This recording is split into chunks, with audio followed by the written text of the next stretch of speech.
Chile no nació como una república libre y justa, nació como un país frágil, donde pocos decidieron el destino de millones desde la sombra del poder. Cuando terminó la Guerra de Independencia y las fuerzas realistas fueron derrotadas, Chile no ingresó de inmediato en una etapa de estabilidad, prosperidad y orden institucional. Por el contrario, durante los primeros años posteriores a 1820, el país enfrentó una profunda crisis política, económica y social.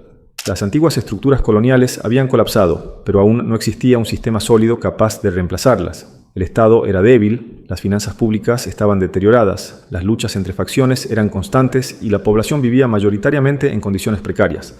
En medio de este escenario incierto, comenzaron a consolidarse lentamente los grupos que más tarde formarían la élite dominante del siglo XIX. Eran familias con experiencia en el comercio, la administración y la propiedad de la tierra, herederas de redes construidas durante el periodo colonial o formadas en los primeros años republicanos. Mientras gran parte de la población enfrentaba inestabilidad laboral, bajos niveles educativos y escasas oportunidades, estos grupos comprendieron rápidamente cómo adaptarse al nuevo orden político y económico. Durante la década de 1820, Chile atravesó una sucesión de gobiernos breves, constituciones fallidas y enfrentamientos entre sectores liberales y conservadores. La inestabilidad amenazaba con transformar al país en otro caso más de fragmentación crónica en América Latina. Sin embargo, a diferencia de otras repúblicas emergentes, en Chile comenzó a imponerse una visión pragmática centrada en el orden, la autoridad y la construcción institucional. En ese contexto adquirió relevancia la figura de Diego Portales.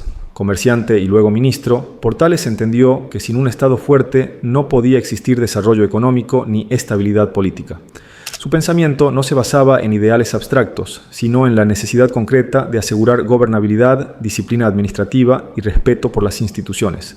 Esta visión se materializó en la Constitución de 1833, que estableció un régimen presidencial sólido, un sistema legal estable y una estructura estatal capaz de perdurar en el tiempo. Gracias a esta Constitución, Chile logró una continuidad institucional excepcional para la región. Mientras muchos países latinoamericanos enfrentaban golpes constantes, guerras civiles prolongadas y cambios constitucionales frecuentes, Chile mantuvo durante décadas un marco jurídico estable.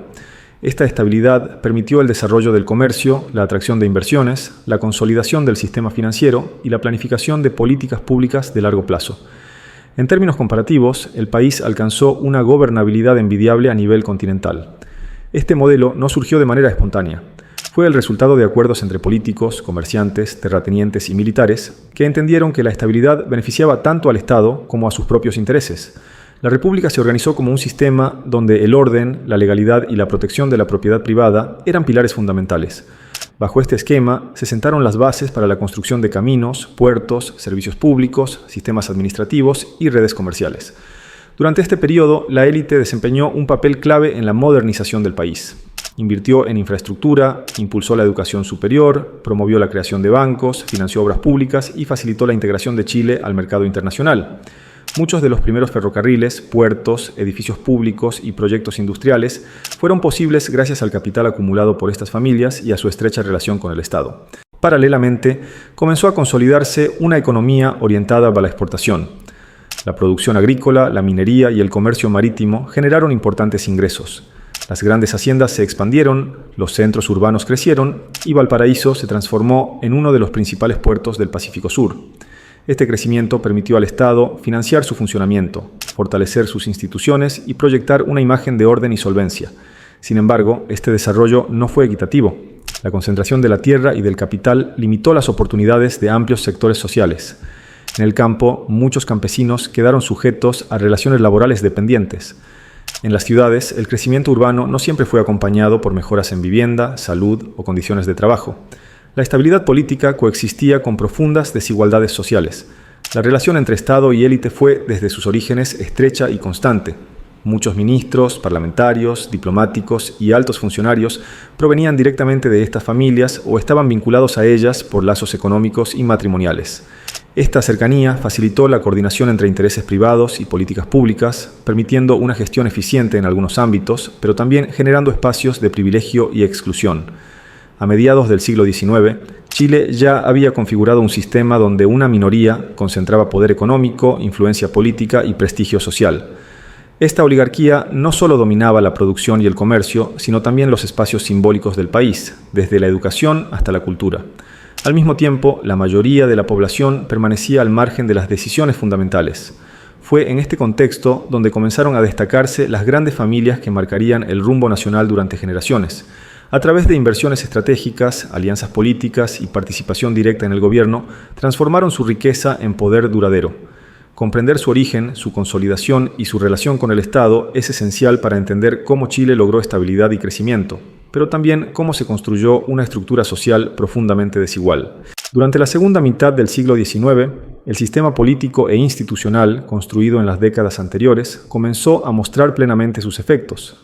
La estabilidad proporcionada por la Constitución de 1833, sumada al fortalecimiento del aparato estatal, permitió que las élites económicas operaran en un entorno predecible, con reglas claras y bajos niveles de incertidumbre. Esta situación favoreció la acumulación de capital, la planificación de inversiones y la consolidación de grandes patrimonios familiares. Entre las familias que lograron destacarse en este periodo se encontraban los Errázuriz, los Larraín y los Edwards, cuyos nombres comenzaron a repetirse de manera constante en el mundo político, financiero y social. Estas familias comprendieron tempranamente que el verdadero poder no residía únicamente en la posesión de tierras o empresas, sino en la capacidad de influir en las decisiones del Estado y en el diseño de las políticas públicas. La familia Errázuriz representó uno de los ejemplos más claros de esta combinación entre política y patrimonio. A lo largo del siglo XIX, varios de sus miembros ocuparon cargos relevantes en el gobierno, el parlamento y la diplomacia. Federico Errázuriz Zañartu y Federico Errázuriz Echaurren, quienes llegaron a la presidencia en distintas etapas, simbolizaron la estrecha relación entre linaje familiar y conducción del país. Paralelamente, el clan mantenía importantes propiedades rurales, inversiones comerciales y vínculos con la banca, lo que les permitía sostener su influencia más allá de los ciclos políticos. Los Larraín, por su parte, desarrollaron una estrategia más silenciosa pero igualmente efectiva.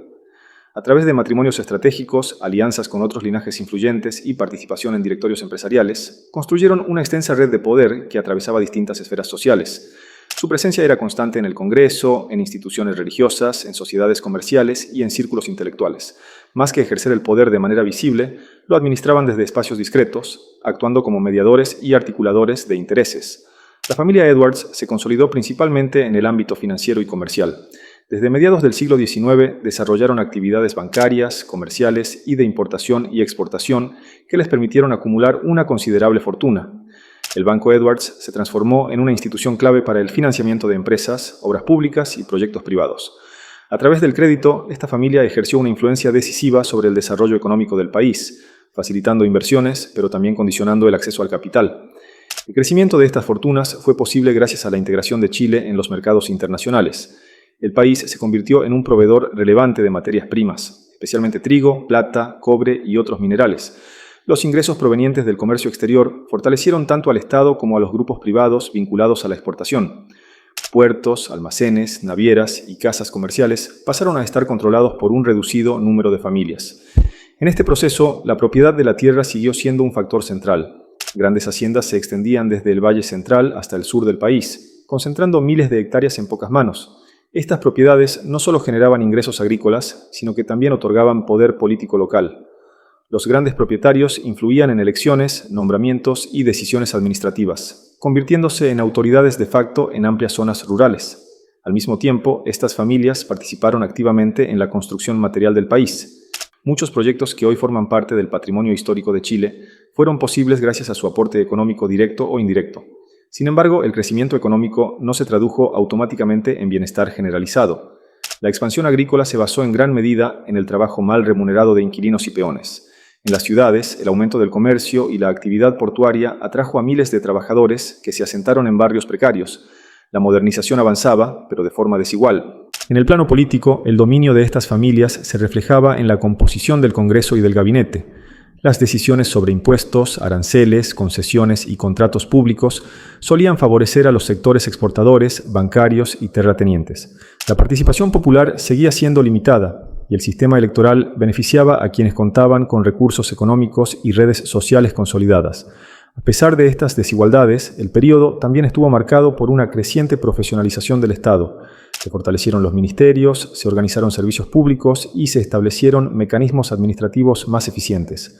Muchas de estas reformas contaron con el apoyo de la élite, que comprendía que un Estado funcional era indispensable para proteger sus inversiones y asegurar la estabilidad a largo plazo. Hacia finales del siglo XIX, Chile había construido una economía relativamente sólida, una institucionalidad respetada y una clase dirigente cohesionada. Las grandes familias no solo acumulaban riqueza, sino también legitimidad social, presentándose como garantes del orden, el progreso y la modernización. Sin embargo, bajo esta superficie de estabilidad, comenzaban a gestarse tensiones que pronto pondrían a prueba todo el sistema.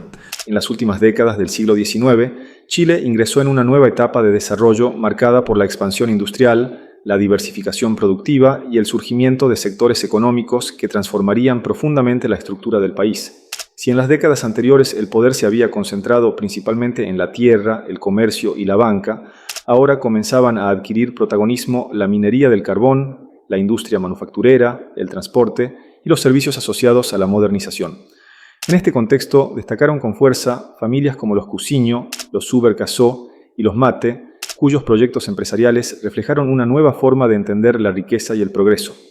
A diferencia de las antiguas élites terratenientes, estos grupos apostaron por la inversión en tecnología, infraestructura y producción a gran escala, buscando insertar a Chile en las dinámicas industriales del mundo moderno.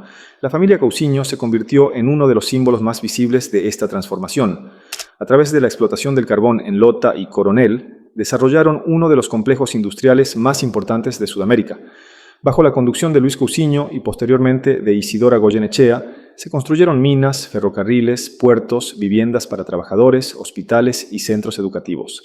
El enclave carbonífero funcionaba como una verdadera ciudad industrial, con miles de obreros empleados directamente o de forma indirecta.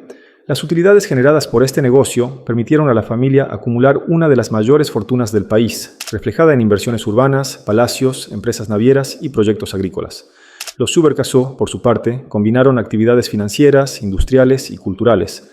Participaron en la banca, en empresas productivas y en la modernización de servicios urbanos. Su influencia se extendió también al ámbito diplomático, intelectual y artístico, contribuyendo a la proyección internacional de Chile y al fortalecimiento de una identidad nacional asociada al progreso y la sofisticación. Esta familia encarnó una élite con fuerte inspiración europea, interesada en la educación, el urbanismo y el desarrollo cultural. La familia Mate comenzó a consolidar su presencia en la industria textil, manufacturera y energética, sentando las bases de un conglomerado que se proyectaría con fuerza en el siglo XX. A través de fábricas, inversiones tecnológicas y asociaciones con capital extranjero, impulsaron procesos de industrialización que diversificaron la economía chilena y redujeron parcialmente la dependencia exclusiva de las exportaciones primarias. Su estrategia reflejaba una visión de largo plazo orientada a la modernización productiva. El desarrollo de estos sectores fue facilitado por la expansión del ferrocarril, el mejoramiento de los puertos y el crecimiento del sistema financiero. El Estado, en estrecha colaboración con las élites, promovió concesiones, subsidios y marcos legales favorables a la inversión. Esta alianza permitió ejecutar grandes proyectos que, de otro modo, habrían sido imposibles en un país con recursos limitados. La industrialización también transformó la vida urbana. Santiago, Valparaíso, Concepción y otras ciudades comenzaron a expandirse aceleradamente. Surgieron nuevos barrios, centros comerciales, teatros, bancos y espacios públicos. La modernización arquitectónica y el aumento de servicios reflejaban el optimismo de una élite convencida de estar construyendo una nación moderna y respetada. Sin embargo, este progreso tuvo costos sociales significativos. Las condiciones laborales en las minas, fábricas y puertos eran duras. Jornadas extensas, salarios bajos, escasa protección sanitaria y frecuentes accidentes caracterizaban la vida de miles de trabajadores. En Lota, por ejemplo, los mineros descendían diariamente a profundidades peligrosas, enfrentando derrumbes, gases tóxicos y enfermedades respiratorias. En las fábricas textiles y talleres urbanos, mujeres y niños trabajaban en ambientes insalubres durante largas horas. A pesar de que algunas empresas ofrecían vivienda, educación básica y atención médica, estos beneficios estaban condicionados a la obediencia y a la permanencia en el sistema. El control empresarial se extendía más allá del espacio laboral, influyendo en la vida cotidiana, en el consumo y en la organización social de las comunidades obreras. Paralelamente, comenzó a surgir una conciencia colectiva entre los trabajadores. Influenciados por ideas socialistas, anarquistas y mutualistas provenientes de Europa, muchos obreros empezaron a organizarse en sociedades de resistencia, sindicatos y cooperativas. Estas organizaciones buscaban mejorar salarios, reducir jornadas y obtener mayor dignidad laboral. Aunque inicialmente eran débiles, con el tiempo adquirieron mayor visibilidad y capacidad de movilización. Las élites reaccionaron de manera ambivalente frente a estos movimientos. Por un lado, algunos sectores promovieron reformas graduales, educación técnica y políticas de bienestar limitado, entendiendo que la estabilidad social era necesaria para sostener el crecimiento económico. Por otro lado, muchos empresarios y políticos consideraban estas demandas como amenazas al orden, respondiendo con represión, legislación restrictiva y control policial. En este periodo, el Estado comenzó a enfrentar el desafío de equilibrar crecimiento y cohesión social. Se aprobaron algunas leyes laborales incipientes, se fortalecieron ciertos servicios públicos y se iniciaron debates sobre el rol social del gobierno. Sin embargo, la estructura general del poder seguía concentrada en manos de una minoría. Hacia fines del siglo XIX, Chile se presentaba como un país en proceso de industrialización, con infraestructura moderna, finanzas relativamente estables y una élite empresarial dinámica. Al mismo tiempo, crecían las tensiones entre capital y trabajo, entre riqueza y pobreza, entre modernización material y rezago social. Estas contradicciones prepararían el escenario para los grandes conflictos políticos y sociales que marcarían el inicio del siglo XX. A fines del siglo XIX, las tensiones acumuladas durante décadas comenzaron a manifestarse con mayor claridad en el plano político. El modelo construido bajo la Constitución de 1833 había garantizado estabilidad, crecimiento económico y continuidad institucional, pero también había concentrado el poder en una reducida élite. Con el paso del tiempo, este equilibrio empezó a resquebrajarse, especialmente cuando surgieron diferencias sobre el papel del Estado en la distribución de la riqueza y en la conducción del desarrollo nacional. En este contexto emergió la figura de José Manuel Balmaceda, presidente entre 1886 y 1891. Balmaceda representó una corriente dentro de la élite que buscaba fortalecer el rol del Estado, expandir la educación pública, invertir en infraestructura y reducir parcialmente la dependencia de los intereses privados. Su proyecto apuntaba a utilizar los ingresos fiscales, especialmente los provenientes del salitre, para impulsar un desarrollo más equilibrado y una mayor presencia estatal en áreas estratégicas. Durante su gobierno se construyeron escuelas, bibliotecas, ferrocarriles, edificios públicos y obras sanitarias. Se promovió la profesionalización de la administración y se intentó ampliar el acceso a la educación secundaria y universitaria. Estas políticas fueron vistas por muchos sectores como una oportunidad para modernizar el país y reducir algunas desigualdades históricas. Sin embargo, el proyecto de Balmaceda generó una fuerte resistencia dentro del Congreso y entre poderosos grupos económicos. Grandes empresarios, banqueros, exportadores y propietarios temían que el fortalecimiento del Estado limitara su autonomía y redujera su capacidad de influencia. A esto se sumaban rivalidades políticas, disputas personales y conflictos institucionales acumulados. La crisis estalló en 1891, cuando el presidente y el Congreso entraron en un enfrentamiento abierto por el control del presupuesto y la autoridad política. La negativa parlamentaria a aprobar las leyes de gastos y la decisión presidencial de gobernar sin ellas desencadenaron una guerra civil que dividió al país. Las Fuerzas Armadas se fragmentaron y durante varios meses Chile vivió uno de los episodios más sangrientos de su historia republicana. El conflicto dejó miles de muertos, una economía debilitada y profundas heridas sociales.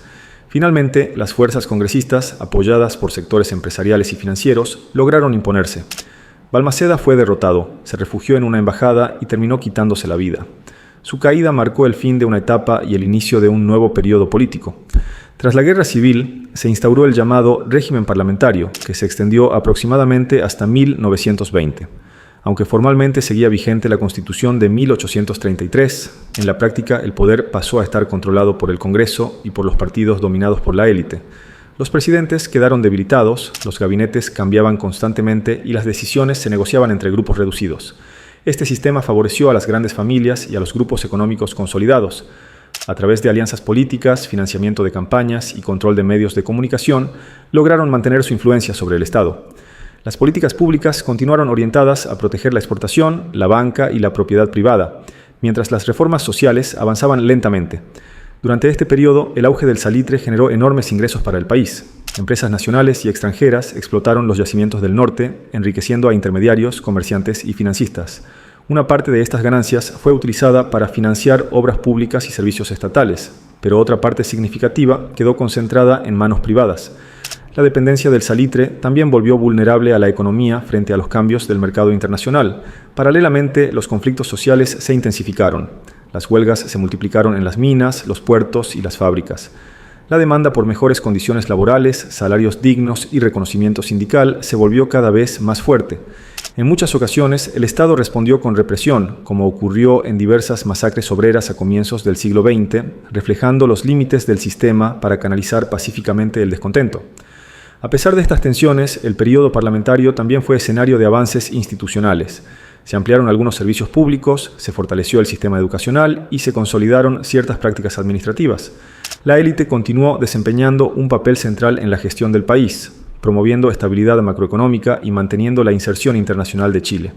Sin embargo, la desconexión entre las élites políticas y las demandas sociales se hacía cada vez más evidente.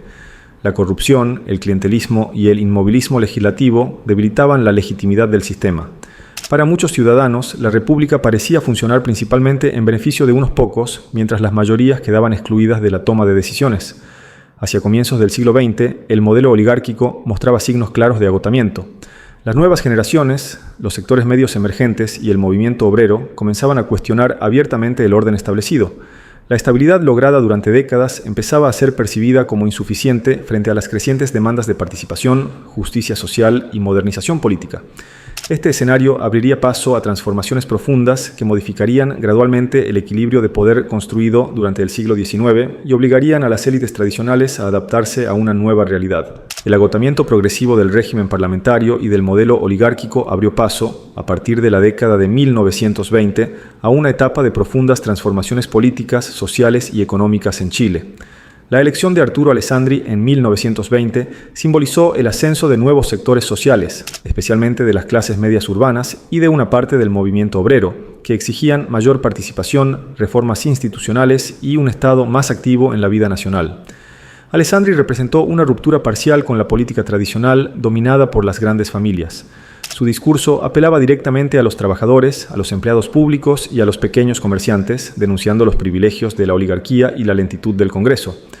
Aunque provenía él mismo de un entorno acomodado, supo canalizar el malestar social acumulado durante décadas y convertirlo en capital político.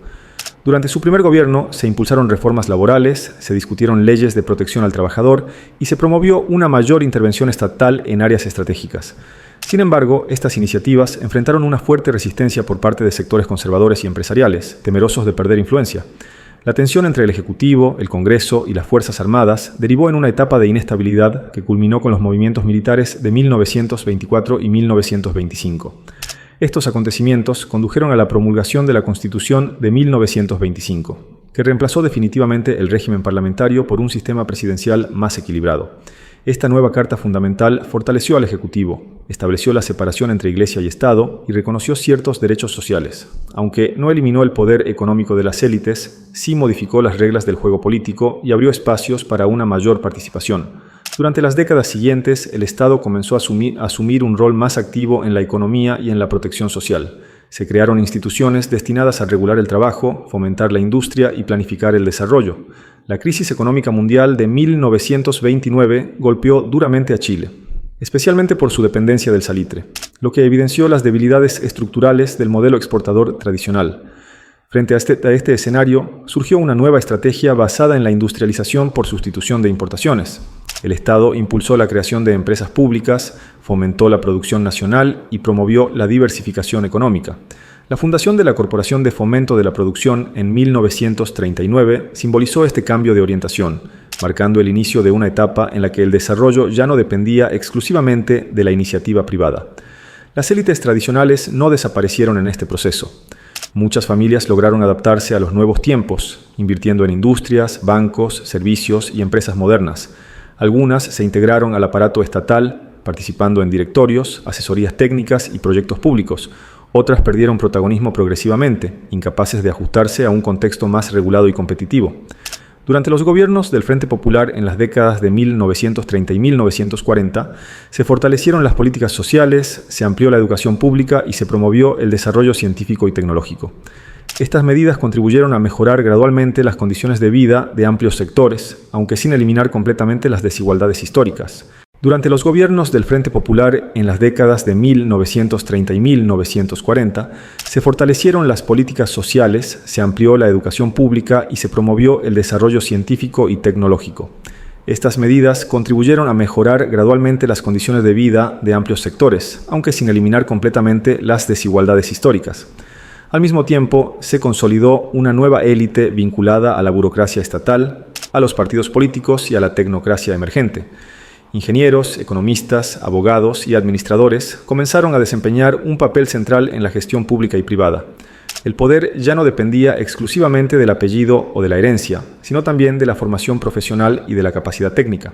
Sin embargo, muchas de las antiguas familias mantuvieron una influencia significativa a través de sus redes sociales, patrimonios acumulados y presencia en instituciones clave. Sus apellidos continuaron apareciendo en universidades, fundaciones, empresas y medios de comunicación, reflejando una continuidad histórica que atravesó distintos regímenes políticos. Durante la década de 1940 y comienzos de la década de 1950, Chile experimentó un proceso de urbanización acelerada, expansión de la clase media y consolidación del Estado desarrollista. La industrialización, el aumento del empleo público y la ampliación del sistema educacional transformaron profundamente la estructura social del país. Nuevas generaciones accedieron a oportunidades que habían estado vedadas durante el siglo XIX. Este proceso no estuvo exento de conflictos. Las tensiones entre capital y trabajo persistieron, al igual que los debates sobre el rol del Estado, la distribución del ingreso y el modelo de desarrollo. Sin embargo, el escenario era radicalmente distinto al de los años posteriores a la independencia. La república oligárquica había dado paso a una sociedad más compleja, diversa y políticamente activa. Mirando en perspectiva, el legado de las élites del siglo XIX resulta ambivalente. Por un lado, fueron fundamentales en la construcción del Estado, en la consolidación institucional, en la integración económica internacional y en el desarrollo de infraestructura básica. Sin su inversión, su capacidad organizativa y su visión de largo plazo, difícilmente Chile habría alcanzado la estabilidad que lo distinguió en la región. Por otro lado, su dominio prolongado generó profundas desigualdades, limitó la participación democrática y retrasó la incorporación plena de amplios sectores sociales al desarrollo nacional. La concentración de la riqueza y del poder político dejó huellas que persistieron durante generaciones, influyendo en los conflictos y debates del siglo XX. La historia de estas familias no puede ser comprendida únicamente como una narrativa de privilegio o de abuso, ni tampoco como una simple epopeya de progreso. Fue una combinación compleja de intereses, decisiones, aciertos y errores, enmarcada en un contexto histórico particular. Sus miembros actuaron dentro de un sistema que ellos mismos contribuyeron a construir y del cual también fueron prisioneros. Comprender este proceso permite entender mejor los dilemas actuales de Chile, las tensiones entre crecimiento y equidad, entre estabilidad y transformación, entre tradición y cambio. El país moderno no surgió de manera espontánea, sino como resultado de un largo proceso en el que las élites desempeñaron un papel central, tanto en la construcción de sus fortalezas como en la generación de sus desafíos.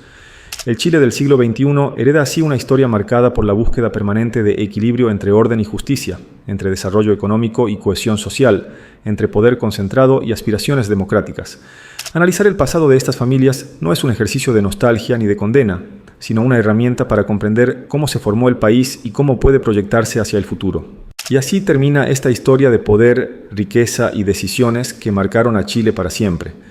Detrás de cada apellido hubo luces y sombras, progreso y desigualdad, orden y conflicto. Comprender este pasado no es mirar atrás con nostalgia, sino entender el país que somos hoy. Si este video te hizo pensar, cuestionar o descubrir algo nuevo, suscríbete, deja tu like y comparte, porque la historia no se termina, se sigue escribiendo.